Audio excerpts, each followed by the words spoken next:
Hey, Hickok45 here, the Hickok Compound. You might recognize this baby.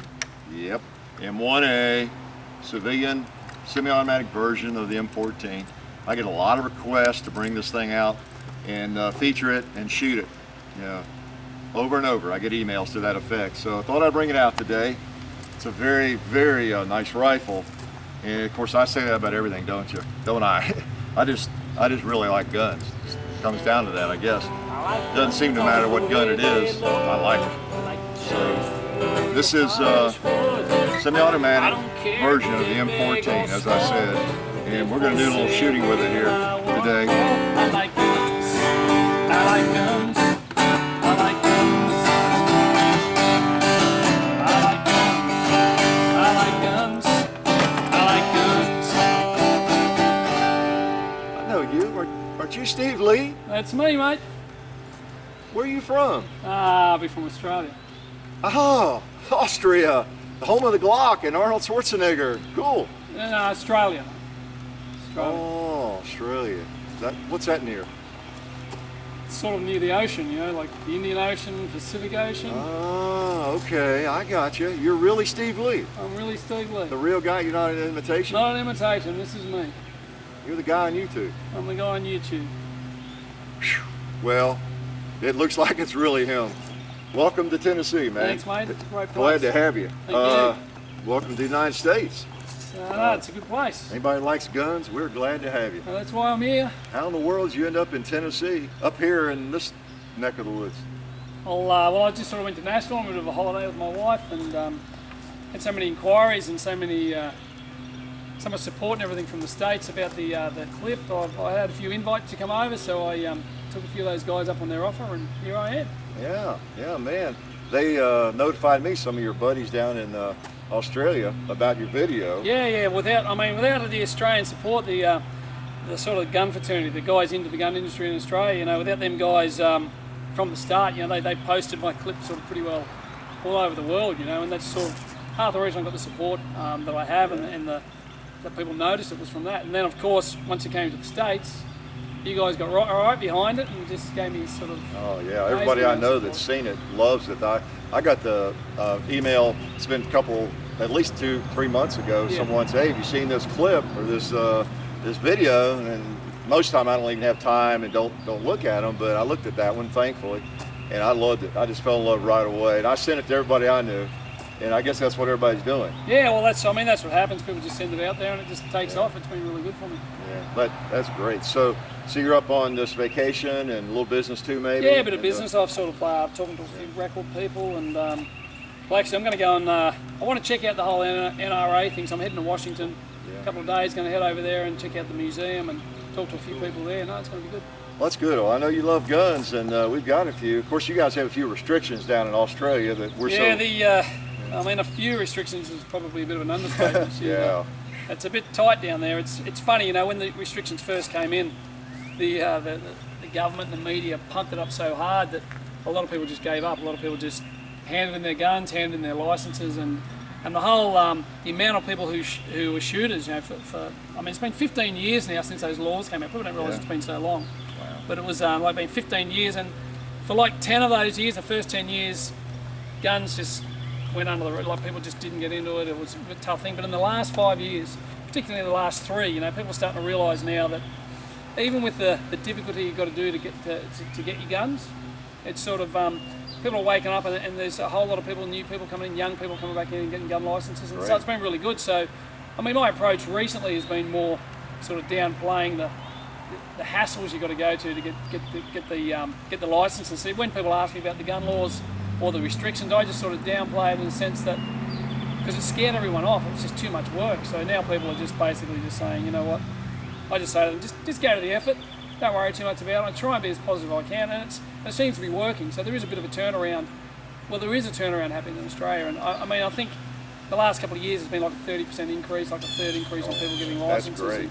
Yeah, I mean, you see stuff in the paper all the time, like the Andes put stuff in there about, guns are coming back and all this sort of thing, which is a good thing. And so there's more people now supporting guns in Australia, and more people getting behind it, which gives us the ability to sort of change some of these laws. So we've got the shooters party there, like working like all the time, trying to get some of this stuff taken back, which is good. And who knows, next couple of years maybe, who knows, might even be able to have semi-autos again, which would be great. That'd be good. Well, I know taking a positive approach is usually the best route. If you got 30% more people getting into firearms, I know that's been really effective. Well, it was really negative at the start, and it scared a lot of people off. People were like, it's just not worth the effort. Too much trouble, yeah. Yeah, but a lot of people are working out the process is just a process, so they're just getting in there, filling the forms out, doing what the government requires, and just going. Same as pistol licenses. Pistol licenses seemed really tough. But as long as you do your shoots at the pistol club, you can actually, and you get into the whole sport of pistol shooting, it's not that hard to have a pistol license. So even pistol shooting is becoming more and more popular. That's great, good. yeah. Well, maybe you can make more ground once you get more people shooting. Yeah, the more people I know it's behind frustrating not being able to own some of the guns that I have. Well, it's hard for a lot of those guys. Like for me, for instance, it's a little bit easier. There is licenses you can sort of push to get. It's a little bit easier for people who put a bigger effort in. But there's a lot of guys out there who it's just too tough on them. It shouldn't be that way, Yeah. Guns should be available to everybody. So, they're sort of working more. Like, people are sort of doing it more and more and making it not necessarily easier, but just realising you can. If you do all the paperwork and do everything and do the regulations, you can get what you want. So you're working hard to get more people shooting. Oh, for sure. I tell all my friends. Yeah. Anyone that I associate with, I say, you need to get out there and get your gun license. Yeah, it's because I'm sure it's easy to say forget it, pick up a bow and arrow or something. Sure. Or is that legal? Yeah, no, bow and arrows. Well, actually, you don't need a license for a bow and arrow at the moment. Crossbows are completely outlawed in most states. Oh yeah. Which doesn't surprise me, but no, bow and arrows are cool. But who wants a bow and arrow when you've got guns? Yeah. Well, I like bow and arrow, but I don't want to give up my gun. That's it. Yeah. Well, that's great. Well, we have a few out here, and I know some that you like. Mate, you got a couple of real cool ones over here. Yeah, we've got some guns that maybe you don't see every day in your neck of the woods, down there by the ocean, as you say. Mate, now this is a gun. Oh, that's not a gun. This is a gun. That is a gun. Yeah, this is a gun. This is a 308 right here, actually, 7.62 by 51. But actually, that is a gun too. Yeah, we don't see, I want to say too many, we don't see really any of these in Australia. I actually went down to Cabela's down in Texas, and these were just sitting on the floor, for everyone to pick up. And I that must be strange for you to see. It was, because I'm in the States, you do realise that you guys have got, considerably, when it comes to guns, you've got a lot more freedoms than us. But no, it's refreshing to be able to walk into a gun store. Because I'm not an American citizen, I obviously can't buy them, but man, I'd be buying them if I know when you and I walked into the gun show this morning, or gun store this morning, I know that case of all kinds of pistols really jumped out at you. Yeah, I was seeing all the pistols just laid out there. It was great. Yeah. Well, that's great. Well, I think we probably ought to shoot something here. We happen to have a barrel of water down here. I have a little experience killing barrels of water. It's actually a metal drum full of water. We had a little AK experience doing that back in, I guess it was in the winter or in the fall, and we're a little bit surprised at the reaction. So we've been thinking we'd do it again, and since you've come all this way, how many thousands of miles you reckon we are from right here to your house? Oh, mate, 3, 4 hours? I don't know, the flight took me it's usually a 14-hour flight, but I had a stopover in San Francisco to get to Texas. I was 20 hours I was sort of waiting. That's how long it took me to get here. So oh man, you're a long way from home. Well, we at least deserve a barrel shoot and to shoot anything you want. Mate, I will be doing that. I've told Steve any gun I have, he is welcome to shoot it while he's here.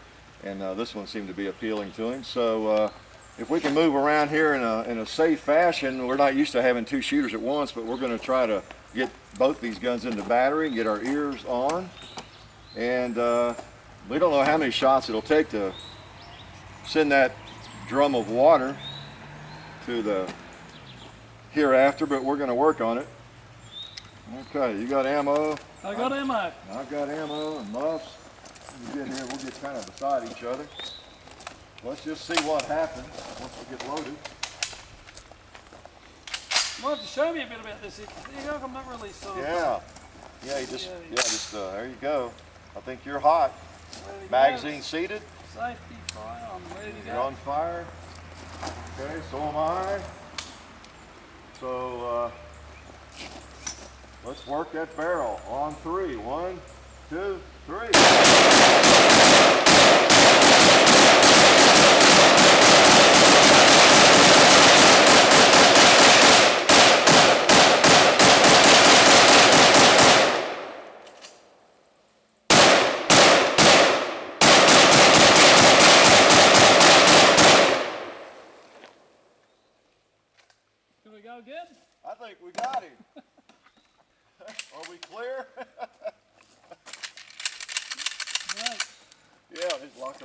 That's good. Woo! How'd it look? I think it looked pretty good. Isn't that surprising? Right. Yeah, who would have thought?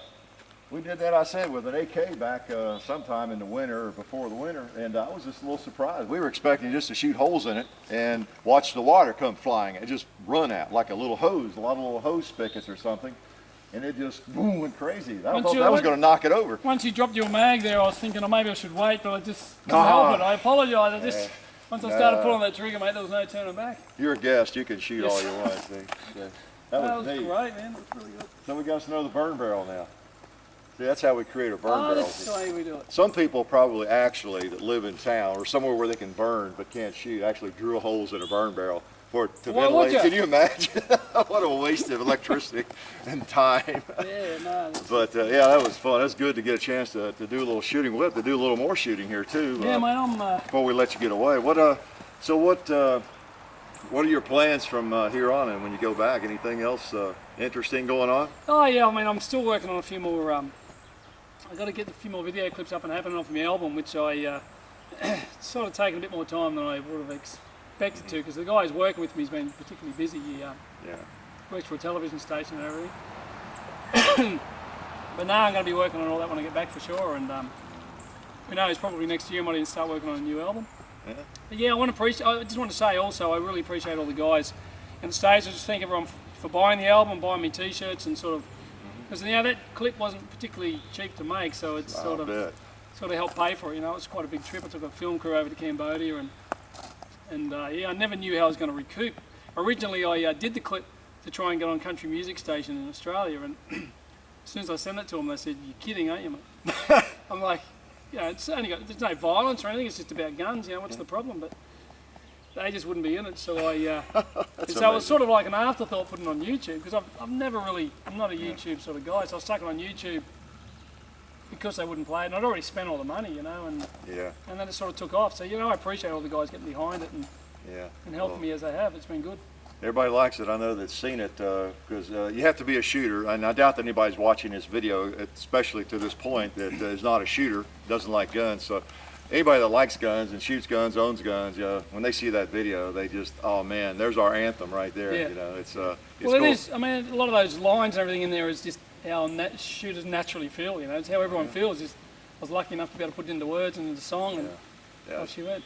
It's wonderful, and it even, despite the fact you don't have an AR-15 or in the video, or at least in your collection my own initially, collection. it's like, so what? Most of those guns we can relate to, all the nice lever guns and bolt guns, the 357 Magnum and double barrel and everything you got. It's pretty neat. Well, when I get back to Australia, I'm going to start working on that semi-auto license. There's a lot of work you can do, but I think there's a way of getting a semi-autos there. So I mean, because I already work for guys on properties where I eliminate vermin and wild hogs, as you call them here. We just call them wild pigs over there, razorbacks.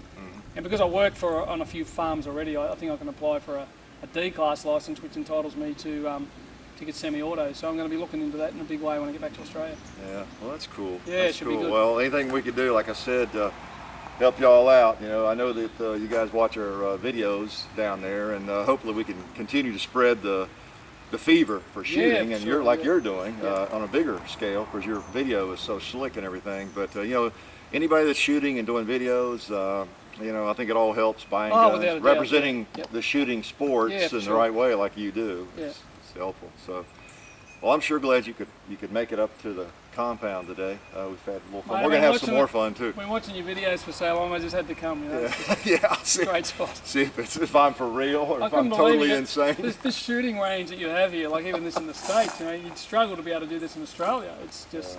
This is just perfect, in your backyard. I love it. Well, it's fun. It's a luxury. It's nice to be able to just come out and shoot. It all comes down to, I just like guns. Like you. I'm the same. Well, anyway, coming to you from the Hickok Compound. Again, we're so glad to have Steve Lee here with us, and he likes guns. I like guns, so we have something in common, even though he has to live under different restrictions than we do. But life is good.